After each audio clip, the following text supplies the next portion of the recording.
Hello అండి. అందరూ ఎలా ఉన్నారు? నేనైతే చాలా బాగున్నాను. మీరు కూడా అందరూ బాగున్నారు కదా! బాగున్నారని అనుకుంటున్నాను. బాగుండాలని మనస్ఫూర్తిగా కోరుకుంటాను.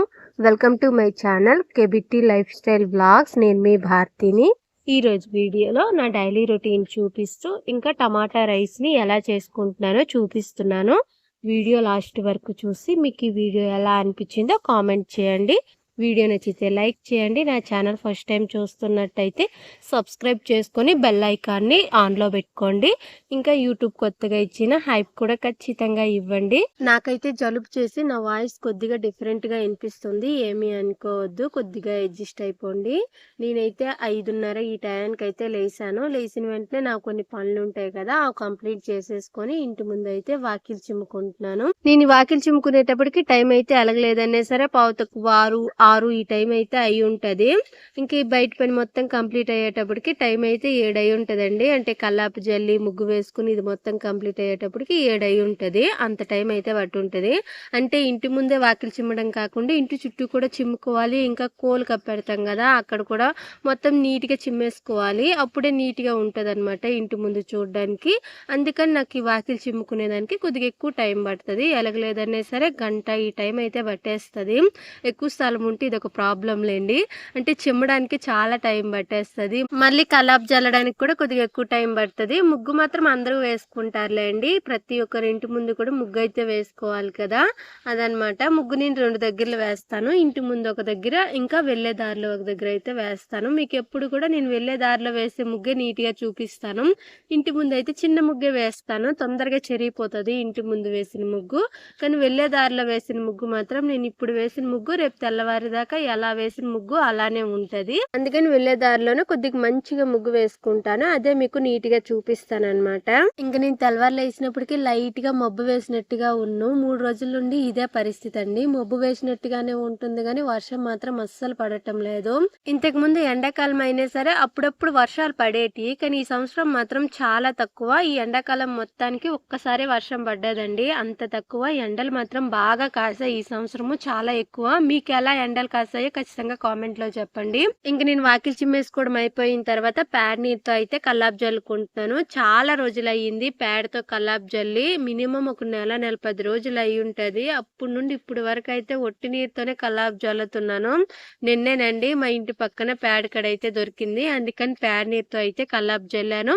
అది కూడా కొద్దిగా పేడని. ఇంటి ముందు వరకు పేడ నీరుతో కల్లాపు జల్లాను. ఇక్కడ వెళ్ళే దారిలో ముగ్గు వేస్తున్నాను కదా, ఇక్కడైతే పేడ నీరుతో జల్లలేదు, కొద్దిగా పేడ దొరికిందని ఇక్కడ నార్మల్ నీరుతోనే కల్లాపు జల్లేసి ముగ్గు అయితే వేసుకుంటున్నాను. ముగ్గు అయితే చిన్న ముగ్గు వేసుకుంటున్నాను. 9 చుక్కల ముగ్గు అండి. చుక్కలు 9 చుక్కలు పెట్టుకొని మధ్యలో పెట్టుకొని 5 వచ్చేంత వరకు అయితే చుక్కలు పెట్టుకోవాలి. ముగ్గు చూడడానికి సింపుల్ గా ఉన్నా సరే ఇంటి ముందు అందంగా ఉంటది. ఎప్పుడు కూడా చిన్న ముగ్గులే వేస్తాను. ముగ్గు మొత్తం వేయడం అయిన తర్వాత మీకు ఈ ముగ్గు ఎలా అనిపించిందో కామెంట్ చేయండి. ఇంకా కొంతమంది కామెంట్లో అయితే అక్క మీరు లైవ్ చేయొచ్చు కదా, అప్పుడే మీతో మేము మాట్లాడడానికి కొద్దిగైనా అవకాశం ఉంటుంది, లైవ్ చేయండి అని అడుగుతున్నారు. నేనైతే లైవ్ చేయాలి అని అనుకోవటం లేదండి. ఎందుకంటే నేను లైవ్లో వచ్చిన కామెంట్లు అన్నిటికీ వెంటనే రిప్లై ఇవ్వలేను. అందుకని కొద్దిగా ఇబ్బందిగా అనిపించి ఇంకా లైవ్ అయితే ఆపేసాను. నేను లైవ్ చేయడం కూడా చాలా తక్కువే చేశాను. ఎక్కువ వీడియోలు ఏం లైవ్ వీడియోలు చేయలేదు. ఇంకా నాకు కొద్దిగా ఇబ్బందిగా అనిపించి లైవ్ వీడియోలో ఆపేసాను. ఇంకా లైవ్లో కొద్దిగా ఎక్కువగా నెగిటివ్ కామెంట్లు కూడా వస్తాయి. వాటన్నిటిని తీసుకోవాలంటే కొద్దిగా కష్టంగా అనిపించింది. ఇంకా అదిగాక నాకు ఇంట్లో పనులు చేసుకొని లైవ్ చేయడానికి అయితే వీలు కావటం లేదనమాట. టైం కూడా సరిగ్గా కుదరటం లేదు. అంటే లైవ్ అంటే ఒకే టైంలో చేసుకుంటేనే రెస్పాన్స్ ఎక్కువగా ఉంటుంది అనమాట. అంటే రోజు ఒకే టైంలో చేసుకోవాలి. అలా నాకు టైం కుదరక ఇంకా నేను లైవ్ పూర్తిగా చేయడం అయితే మానేశాను. ఇంకా లైవ్ చేయాలి అని అనుకోవటం లేదు. ఇంకా షార్ట్ వీడియోస్ కూడా నాకు చాలా అంటే చాలా తక్కువగా వస్తాయి. ఎక్కువగా లాంగ్ వీడియోస్ అప్లోడ్ చేస్తూ ఉంటానన్నమాట. ఇంకా నాకు ఈ మధ్య వ్యూస్ మాత్రం చాలా బాగా తగ్గిపోయాయండి. ఎందుకో నాకు అసలు అర్థమే కావటం లేదు. చాలా రోజుల నుండి వ్యూస్ సరిగ్గా రావటం లేదు. చాలా కష్టపడి వీడియోస్ తీస్తున్నా సరే వ్యూస్ తగ్గిపోయాయి. ప్లీజ్ ఫ్రెండ్స్ మీరు సపోర్ట్ చేయండి. మీరు సపోర్ట్ చేస్తేనే నేను కష్టపడిన కష్టానికి కొద్దిగైనా ఫలితం వస్తుంది. సపోర్ట్ చేయడం అంటే ఏమీ లేదు. మీరు వీడియో చూసిన తర్వాత నచ్చితే లైక్ చేయండి. లైక్ చాలా మంది చేయటం లేదు, చాలా తక్కువ మంది లైక్ చేస్తున్నారు. లైక్ చేసి హైప్ ఇస్తే నా వీడియో ఇంకొద్దిగా ఎక్కువ మందికి రికమెండ్ అవుతుంది అంతేని. ప్లీజ్ సపోర్ట్ చేయండి. ఇంకా ముగ్గు కూడా వేయడం అయితే కంప్లీట్ అయిపోయింది. ఈ ముగ్గు చిన్నదైనా సరే చూడడానికి బాగుంది కదా. మీకు ముగ్గు ఎలా అనిపించిందో కామెంట్ చేయండి. నాకైతే బాగానే నచ్చింది, ముగ్గు వేయడం బాగా వచ్చింది. ఇంకా ముగ్గు వేయడం అయిపోయిన తర్వాత టిఫిన్ అయితే చేశాను. స్నానం చేసి టిఫిన్ చేశాను. టిఫిన్ అయితే ఈరోజు పొంగలన్నం చేశానండి. రాత్రి ఏం నానబెట్టుకోలేదు, అందుకని పెసరపప్పు వేసి పొంగలన్నం అయితే చేసేసాను. మా ఇంట్లో వాళ్ళందరూ కూడా పొంగలన్నం బాగా తింటారు. మా అత్త ఒక్కదాయి మాత్రం పొంగలన్నం సరిగ్గా తిందండి. మా అత్త ఒక్కదై తింది కాబట్టి సద్దన్నం తినేస్తుంది మా అత్త ఒక్కదాయి. మేమందరం కూడా పొంగలన్నం తింటామన్నమాట. నాకైతే చాలా ఇష్టం అండి పొంగలన్నము, చాలా ఇష్టంగా తింటాను. అయితే ఈ పొంగలన్నము సంగటి ముద్దలాగా మెత్తగా ఉడికేసి చేస్తే సరిగ్గా తినాలి అనిపించదు, కానీ అన్నం ఉన్నట్టుగా విడివిడిగా చేస్తే ఈ పొంగలన్నము చాలా ఇష్టంగా తింటాను. టేస్ట్ చాలా బాగుంటది. చాలా మందికి పొంగలన్నం ఎలా చేసుకుంటారంటే మెత్తగా ఉడికించేసి సంగటి ముద్దలా చేసుకుంటారు. అది కూడా తినడానికి బాగానే ఉంటుంది, కానీ నాకెందుకో సరిగ్గా నచ్చదు. నేను ఎప్పుడు పొంగలన్నం చేసినా సరే విడివిడిగా అయితే ఉండేటట్టు చేసుకుంటాను. సేమ్ అన్నం ఎలా ఉంటుందో అలానే ఉంటుంది అనమాట. ఇంకా పొంగలన్నం చేయడం అయిన వెంటనే వేడివేడిగా ఉన్నప్పుడే మావయ్యకుని మా ఆయనకి బాబుకి అయితే పెట్టేశాను. మా అత్త మాత్రం ఈరోజు ఇంటికి వెళ్ళలేదండి, ఆత్మకూరు వెళ్ళింది. ఆత్మకూరులోనే మా అత్త వాళ్ళ అమ్మ వాళ్ళుని ఇంకా మా వదిన వాళ్ళు ఇద్దరు కూడా అక్కడే ఉంటారు కాబట్టి అప్పుడప్పుడు చూసి రావడానికి అయితే వెళ్ళి వస్తూ ఉంటుంది. ఇంకా మా అత్త వాళ్ళ అమ్మ ఇంకా బ్రతికే ఉంది. మా అత్తకి ఏజ్ అయిపోయిందంటే మా అత్త వాళ్ళ అమ్మకి ఇంకా చాలా ఎక్కువ ఏజ్ అయిపోయి ఉంటది కదా, అందుకని చూసి రావడానికి అయితే అప్పుడప్పుడు వెళ్ళి వస్తూ ఉంటది ఆత్మకూరు. ఇంకా మా బాబు చూడండి, టిఫిన్ పెడితే టిఫిన్ తినకుండా ఫోన్ చూసుకుంటున్నాడు. వాళ్ళ తాత దగ్గరికి వెళ్ళి తినమంటే ఇప్పుడు వాళ్ళ తాత దగ్గరికి వెళ్ళి అయితే తింటున్నాడు. ఫోన్ తీసుకుంటాను అంటేనే వాళ్ళ తాత దగ్గరికి వెళ్ళి తింటున్నాడు. వాడికి అన్నం తినమంటే లంచం ఇవ్వాలన్నమాట, ఫోన్ ఇవ్వాలి, ఫోన్ ఇస్తేనే తింటాను అని అంటున్నాడు. ఈ మధ్య పూర్తిగా ఫోన్ అలవాటు తప్పిపోయిందండి. మళ్ళీ స్కూల్ సెలవులు అయ్యాయి కదా, అప్పటి నుండి మళ్ళీ కొద్దిగా అలవాటు చేసేసుకున్నాడు. ఈ మధ్య బాగా ఫోన్ చూస్తున్నాడు. మళ్ళీ స్కూల్ ఓపెనింగ్ అయితే ఖచ్చితంగా ఈ ఫోన్ అలవాటు అయితే తప్పించేయాలి, ఎలాగో ఒకలా చేసి. అప్పుడు టైం ఉండదులేండి, తెల్లవారెళ్ళి సాయంకాలం వస్తాడు, సాయంకాలం రాగానే నిద్రపోవాలి. మళ్ళీ అప్పుడు ఫోన్ చూడడానికి సరిగ్గా టైం ఉండదు కాబట్టి అంత ఎక్కువగా చూడ్డు. ఎప్పుడైనా స్కూల్ సెలవులు అయినప్పుడు మాత్రమే ఫోన్ చూసుకోవడానికి టైం ఉంటుంది. ఇప్పుడు స్కూల్లో అయితే ఓపెన్ అయ్యాయి, కానీ స్కూల్ బస్సు సరిగ్గా మా ఊర్లోకి అయితే రావటం లేదు, అందుకని స్కూల్కి అయితే పంపించటం లేదు. స్కూల్ బస్సు వస్తే రెగ్యులర్గా పంపించేస్తాను బాబుకి స్కూల్కి. ఇంకా టిఫిన్ తినడం అయిపోయిన తర్వాత ఇల్లు అయితే చిమ్ముకుంటున్నాను. నేను ఇల్లు చిమ్ముకునేటప్పటికి టైం అయితే 9-9:30 ఈ టైం అయితే అయి ఉంటుందండి. ఇల్లు చిమ్మేసుకోవడం అయిపోయిన తర్వాత మంచినీరు వచ్చాయి, పట్టేసుకున్న తర్వాత మళ్ళీ మధ్యాహ్నం కోసం అయితే వంట స్టార్ట్ చేశాను. ఈరోజు వంట అయితే కూర ఏమీ చేయకుండా కేవలం టమాటా రైస్ అయితే చేసేస్తున్నాను. తినడానికి బాగుంటుంది కదా టమాటా రైస్. ఎలా చేసుకుంటున్నానో చూపిస్తున్నాను. దానికోసం కొత్తిమీర పుదీనా అయితే తెప్పించాను, ఉల్లిపాయ టమాటా వేసి అయితే చేస్తాను, బాగుంటుంది. ఒకసారి మీరు కూడా ట్రై చేయండి. ఇంట్లో ఉన్న బియ్యంతోనే చేస్తున్నానండి టమాటా రైసు. దానికోసము 2.5 గ్లాస్ బియ్యం అయితే తీసుకున్నాను. మేము ముగ్గురమే కాబట్టి ఈ బియ్యం అయితే కరెక్ట్గా మాకు సరిపోతాయి ఒక్క పూటకి. ఇంకా బియ్యం కొలుచుకొని తీసుకున్న తర్వాత బియ్యం బాగున్నాయా లేదా అని చూసుకున్నాను. అంటే పురుగులు రాళ్ళు ఏమైనా ఉన్నాయా లేదా చూసుకున్న తర్వాత నీరు వేసుకొని అయితే ఒక 2-3 సార్లు కడిగేసుకొని మళ్ళీ నీరు వేసుకొని 1 గంట సేపు అయితే బియ్యం నానబెట్టుకుంటున్నాను. ఇవి కట్ట బియ్యం అండి, మేము కొనుక్కొచ్చుకున్న బియ్యం అనమాట. చేసుకుంటే బాగుంటాయి టమాటా రైస్, అందుకని ఇవే వాడేసుకున్నాను. ఇంకా బియ్యం నానబెట్టుకున్న తర్వాత టమాటా అయితే కట్ చేసుకుంటున్నాను. టమాటా రైస్ కావాల్సినవన్నీ కూడా ఇప్పుడే కట్ చేసుకుంటున్నాను. ఉల్లిపాయ, కొత్తిమీర, పుదీనా అన్ని కూడా రెడీ చేసుకుని అయితే పక్కన పెట్టుకుంటున్నాను. టమాటాలు అయితే కొద్దిగా ఎక్కువగానే తీసుకోవాలి, అంటే నేను ముగ్గురు కోసం టమాటా రైస్ చేస్తున్నాను కదా, అందుకనేసి 1/2 కిలోకి ఎక్కువగా 1/2 కిలోకి తక్కువగా అయితే టమాటా తీసుకున్నాను. నేను తీసుకున్న ఈ టమాటాకి బియ్యానికి కరెక్ట్గా సరిపోతాయి. టమాటా బియ్యం కరెక్ట్గా సరిపోతేనే టమాటా రైస్ బాగుంటుందండి, టేస్ట్ బాగుంటుంది.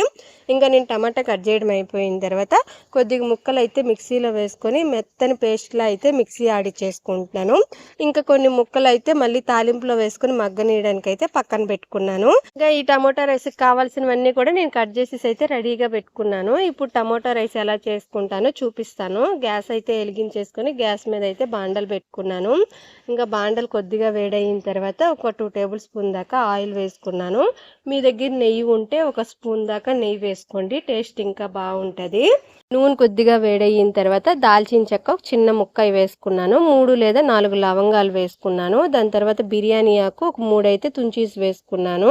దాని తర్వాత కొద్దిగా జీలకర్ర కొద్దిగా కరివేపాకు వేసుకొని ఇవి కొద్దిగా వేగిన తర్వాత సన్నగా కట్ చేసుకున్న పచ్చిమిరపకాయ, ఒక 3 దాకా సన్నగా కట్ చేసుకున్న ఉల్లిపాయ వేసుకొని బాగా కలర్ మారేంత వరకు అయితే వేగించుకుంటున్నాను.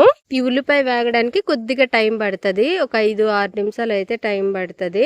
ఈ ఉల్లిపాయ కొద్ది తొందరగా వేగాలనుకుంటే ఇప్పుడే మనం సాల్ట్ వేసేసుకొని వేగించుకున్నాం అనుకోండి, కొద్ది తొందరగా మగ్గిపోయి బాగా వేగుతుంది అనమాట. నేనైతే మళ్ళా వేసుకుంటాను, కొద్ది టైం బట్టినే స్లోగా వేగించుకుందాం అనేసి నార్మల్గానే వేగించుకున్నాను. ఉల్లిపాయ కొద్దిగా కలర్ మారేంత వరకు వేగిన తర్వాత అప్పటికప్పుడు తయారు చేసుకున్న అల్లం తెల్లుల్లి పేస్ట్ ఒక 2 టేబుల్ స్పూన్ దాకా వేసుకొని అల్లం తెల్లుల్లి పేస్ట్ పచ్చివాసన పోయేంత వరకు అయితే వేగించుకున్నాను.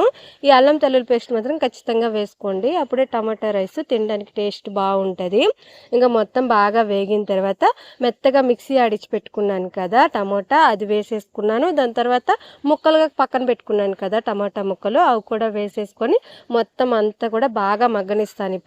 ఇప్పుడైతే నేను సాల్ట్ వేసుకుంటున్నాను, ఒక 2 టేబుల్ స్పూన్ దాకా సాల్ట్, కొద్దిగా పసుపు వేసుకుంటున్నాను. ఇప్పుడు టమాటా నీట్గా మగ్గనివ్వాలి, అంటే టమాటాలో ఉండే వాటర్ మొత్తం పైకి పోయి ఆయిల్ పైకి తేలేంత వరకు అయితే మగ్గనివ్వాలి, అప్పుడు టేస్ట్ బాగుంటుంది. అలా మగ్గనిచ్చుకున్న తర్వాత సన్నగా కట్ చేసుకున్న కొత్తిమీర పుదీనా వేసుకొని ఇవి కూడా కొద్దిగా మగ్గనిచ్చాలి మూత పెట్టుకొని. నేను మూత పెట్టి మగ్గనిచ్చేది కూడా వీడియో తీశాను, కానీ ఆ వీడియో క్లిప్ ఎలానో మిస్ అయిపోయింది. ఇంకా కొత్తిమీర పుదీనా వేసుకొని అవి కూడా కొద్దిగా మగ్గిన తర్వాత ఒక టేబుల్ స్పూన్ దాకా కారము, ఒక టేబుల్ స్పూన్ దాకా ధనియాల పొడి, ఒక టేబుల్ స్పూన్ దాకా గరం మసాలా పొడి వేసుకుంటున్నాను. ఇవన్నీ మీ టేస్ట్కి తగ్గట్టుగా వేసుకోండి, అంటే మీరు తినే మసాలా బట్టి కారాన్ని బట్టి అయితే వేసుకోండి. నేనైతే కారం ఒక 2 టేబుల్ స్పూన్ దాకా అయితే వేసుకున్నాను.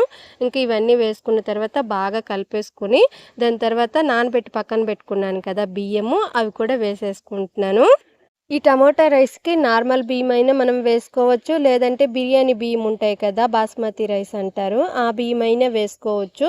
నేనైతే బాస్మతి రైస్ లేవు కాబట్టి నార్మల్ బియ్యమే వేసుకున్నాను. ఏ బియ్యం వేసుకొని చేసినా సరే టమాటా రైస్ మాత్రం చాలా బాగుంటుంది. మీ ఇంట్లో ఏ బియ్యం ఉంటాయో అవే వేసుకోండి, కాకపోతే మెత్తగా అయిపోకుండా నీరు కొద్దిగా చూసుకొని అయితే వేసుకోండి. ఇంకా బియ్యం వేసుకున్న తర్వాత మొత్తం తాలింపులో ఉన్నవన్నీ కూడా బియ్యంకి బాగా కలిసేలాగా నీట్గా కలుపుకున్న తర్వాత ఇప్పుడైతే నీరు కొలుచుకొని అయితే వేసుకుంటున్నాను. నేనైతే 2.5 దాకా బియ్యం తీసుకున్నాను కదా, 5 గ్లాసుల దాకా అయితే నీరు వేసుకుంటున్నాను. నేను తీసుకున్న బియ్యానికి ఈ నీరుకి అయితే కరెక్ట్గా సరిపోతాయి, అంటే 1 గ్లాస్ బియ్యానికి 2 గ్లాసుల నీరు అయితే తీసుకుంటున్నాను అనమాట. అలా నాకు 2.5 గ్లాసుల బియ్యానికి 5 గ్లాసుల వాటర్ అయితే పట్టాయి, కరెక్ట్గా సరిపోతాయి ఈ నీరు నాకు. ఇంకా నీరు వేసుకోవడం అయిపోయిన తర్వాత అంతా బాగా నీట్గా కలిపేసుకొని ఉప్పు కారం సరిపోయిందో లేదో ఇప్పుడే చూసేసుకోండి. నేనైతే ఇప్పుడే చూసేసుకున్నాను, ఉప్పు కొద్దిగా తక్కువ అయితే కొద్దిగా సాల్ట్ అయితే వేసుకున్నాను. ఇంకా దాని తర్వాత నీట్గా కలిపేసుకొని మూత పెట్టుకొని అయితే గ్యాస్ అంటే ఉడికినంత వరకు గ్యాస్ హైలో పెట్టుకొని ఉడకడం స్టార్ట్ అయిన తర్వాత గ్యాస్ సిమ్లో పెట్టేసుకొని అయితే ఉడికించుకోవాలి. ఇక్కడ చూడండి ఉడకడం స్టార్ట్ అయింది కదా, ఈ టైంలో అయితే గ్యాస్ సిమ్లో పెట్టేసుకొని మొత్తం నీరు మొత్తం ఇనికిపోయేంత వరకు అయితే సిమ్లో పెట్టుకొని ఉడికించుకోవాలి. ఇక్కడ చూడండి టమాటా రైస్ అయితే కంప్లీట్ అయిపోయింది, మొత్తం అయితే ఉడికిపోయిందనమాట. ఈ టమాటా రైస్లోకి నేనైతే పెరుగు చట్నీ అయితే చేసుకున్నాను. ఉల్లిపాయ పచ్చిమిరపకాయ కొద్దిగా కొత్తిమీర వేసుకొని అయితే పెరుగు చట్నీ చేసుకున్నాను. పెరుగు చట్నీ మరీ చిక్కగా కాకుండా కొద్దిగా పల్చగా అయితే చేశాను. మధ్యాహ్నానికి అయితే ఇలా సింపుల్గా అయితే టమాటా రైస్ పెరుగు చట్నీ అయితే చేశానండి. నేనైతే ఈ టమాటా రైస్ కరెంట్ కుక్కర్లో పెట్టి అయితే చేశాను, అంటే ఫస్ట్ గ్యాస్ మీద అంతా చేసుకున్న తర్వాత ఉడికినప్పుడు మాత్రమే కరెంటు మీద పెట్టేసి అయితే చేసుకున్నాను. మీరు గ్యాస్ మీద చేసుకుంటే నేను చెప్పినట్టుగా ఉడికినప్పుడు అయితే గ్యాస్ హైలో పెట్టుకొని ఉడకడం స్టార్ట్ అయిన తర్వాత గ్యాస్ సిమ్లో పెట్టుకొని చేసేసుకున్నాం అనుకోండి, ఈజీగా అయిపోతుంది. ఇంకా టమాటా రైస్ చేయడం అయిన వెంటనే వేడివేడిగా ఉన్నప్పుడే మావయ్యకుని మా ఆయనకి బాబుకి అయితే పెట్టేస్తున్నాను. ఈ టమాటా రైస్ వేడివేడిగా ఉన్నప్పుడు తినే కాడికి కొద్దిగా చల్లగా అయిన తర్వాత తింటేనే అన్నం కొద్దిగా విడివిడిగా ఉంటుంది, ఇంకా తినడానికి కూడా టేస్ట్ బాగా తెలుస్తుంది. నాకెందుకో ఈ టమాటా రైస్ కొద్దిగా చల్లగా అయిన తర్వాతే తినడానికి టేస్ట్ బాగుంటుంది అనిపిస్తుంది. మీకు వేడిగా ఉన్నప్పుడు తినాలనిపిస్తే వేడిగా తినండి, చల్లగా అయిన తర్వాత తినాలనిపిస్తే చల్లగా అయిన తర్వాతే తినండి. ఎలా తిన్నా సరే టేస్ట్ బాగుంటుంది. నాకు మాత్రం చల్లగా అయిన తర్వాత తింటేనే బాగుంటుంది అనిపిస్తుంది. ఇంకా నేనైతే వేడివేడిగా ఉన్నప్పుడే తిన్నాను, ఎందుకంటే చేసినప్పటికీ టైం 1 గంట ఈ టైం అయితే అయిపోయింది. ఇంకా చల్లగా అయిన దాకా ఉండలేననేసి వేడివేడిగా ఉన్నప్పుడే ఇంట్లో వాళ్ళందరికీ పెట్టేసి నేను కూడా పెట్టుకొని అయితే తినేస్తున్నాను. ఇంక మా ఆయన ఇంటికాడే ఉన్నారు కాబట్టి ఇద్దరం పక్క పక్కన కూర్చొని అయితే తింటున్నాము. మా బాబేమో వాళ్ళ తాత దగ్గర తింటున్నాడు. వాడు ఎప్పుడైనా సరే తినాలి అని అనుకుంటే వాళ్ళ తాత దగ్గరికి వెళ్ళే తింటాడు. నా దగ్గర కానీ వాళ్ళ నాన్న దగ్గర కానీ చాలా తక్కువ టైం తింటాడు. వాళ్ళ నాన్నమ్మ దగ్గర కూడా పర్వాలేదు. వాళ్ళ నాన్నమ్మ దగ్గర వాళ్ళ నాన్నమ్మ తిన్నప్పుడు తినే కాడికి వీడికి వేసిస్తే మాత్రము వాళ్ళ నాన్నమ్మ దగ్గరికి వెళ్ళి వాళ్ళ నాన్నమ్మ చేత అయితే తినిపించుకుంటాడు. కానీ వాళ్ళ తాత ఎప్పుడు తినే సరే వాళ్ళ తాత దగ్గరికి వెళ్ళి అయితే తింటాడు. వాడికి చిన్నప్పటి నుండి అలా అలవాటు ఉందన్నమాట. ఇంకా అన్నం తినడం అయిపోయిన తర్వాత గిన్నెలన్నీ బయట వేసుకొని అయితే గిన్నెలు తోముకుంటున్నాను. నాకు కొద్దిగా జలుబు చేసి ఉంది కదా, అందుకని ఇంట్లో పనులు చేయడానికి అయితే కొద్దిగా బడలిగ్గా ఉందండి. అంటే చెయ్యాలి అని అనిపించడం లేదు, కానీ ఖచ్చితంగా చెయ్యాలి. జలుబు చేస్తే కొన్నిసార్లు జ్వరం వచ్చేస్తుంది కదా, అలా నాకు జ్వరం వచ్చినట్టుగా ఒళ్ళు నొప్పులుగా కూడా ఉంది. జ్వరం కూడా కొద్దిగా వచ్చింది, అందుకని డోలా మాత్రం ఒకటి వేసుకొని జలుబు మాత్రం అయితే ఒకటి వేసుకున్నాను. జలుబు వస్తే ఎందుకో ప్రాణానికి విసుగ్గా చిరాగ్గా అనిపిస్తుంది. అసలు ఏం చెయ్యాలనిపించదు, తినాలనిపించదు, చాలా కష్టంగా అనిపిస్తుంది నాకైతే. మెయిన్ ఇంట్లో పనులు చేయడానికి మాత్రం చాలా చిరాగ్గా అనిపిస్తుంది. జలుబు చేసినప్పుడు మెయిన్ జ్వరం రాకూడదు, నాకు జ్వరం వస్తేనే అలా అనిపిస్తుంది. అలా కాకుండా కేవలం జలుబు మాత్రమే ఉన్నదనుకోండి అంత ఇబ్బంది పడను, ఇంట్లో పనులన్నీ సులువుగానే చేసుకుంటాను. కానీ జ్వరం వచ్చినట్టుగా ఉంటే మాత్రం చేయలేను, కానీ ఖచ్చితంగా నేనే చేయాలి. టాబ్లెట్లు వేసుకొని మరి నేనే చేసుకోవాలన్నమాట. నేను ఈ వీడియో అయితే సండే రోజు తీసిన వీడియో, మండే రోజు అయితే ఈ వీడియో అప్లోడ్ చేసేయాలి. కాకపోతే హెల్త్ కొద్దిగా బాగులేక నేను ఇంకా మండే రోజు అయితే అప్లోడ్ చేయలేదు. ఈరోజు మంగళవారం రోజు అయితే అప్లోడ్ చేస్తున్నాను అనమాట.